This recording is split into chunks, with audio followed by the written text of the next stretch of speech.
Room 207 was meant to be a fresh start. A single room, small, a bit worn out, but quiet. Just the way Zayan, a first year university student, liked it. He had moved to Lahore from a small town to study computer science. Books, classes, tea at the hostel cafe. That's all he wanted. No drama, no parties, no distractions. But he didn't know room 207 already had a roommate. One that couldn't be seen or touched, but was always there, watching, listening. It started on the second night. He left his towel on the bed. When he returned from the bathroom, it was neatly folded on the chair. He thought maybe the hostel staff had come in, but the door was locked. He shrugged it off, but the small things continued. His laptop left on the table, now placed inside the bag. His cup of tea always cooler than it should be. His slippers always facing the door perfectly aligned. Zayan told himself he was overthinking. Maybe he was doing it without realization until he started hearing the whispers, low, raspy, only when the room was dark. Sometimes just a sigh, sometimes a word. Stay, quiet, still. He stopped turning off the lights at night, slept with his face towards the wall. But even then, he felt breathing on the back of his neck. One evening, he invited a friend, Bilal, to stay over.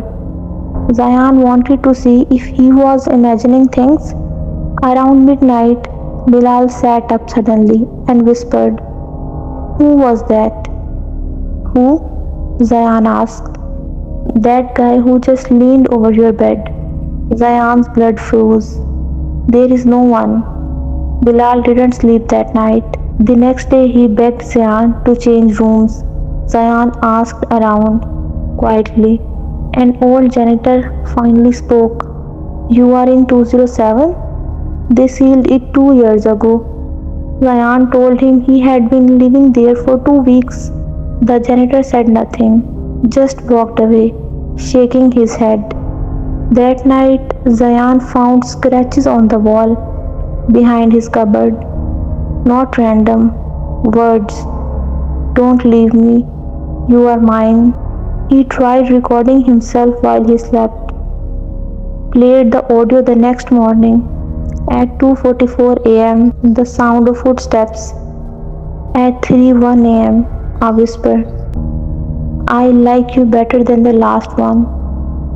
And then a second voice, Zayan's own voice. But he had been asleep. The voice said, "Then let me stay." Zayan remembered nothing. He rushed to leave the room, but the lock jammed. The lights flickered, and on his mirror, words appeared in condensation. "You said you would never leave me."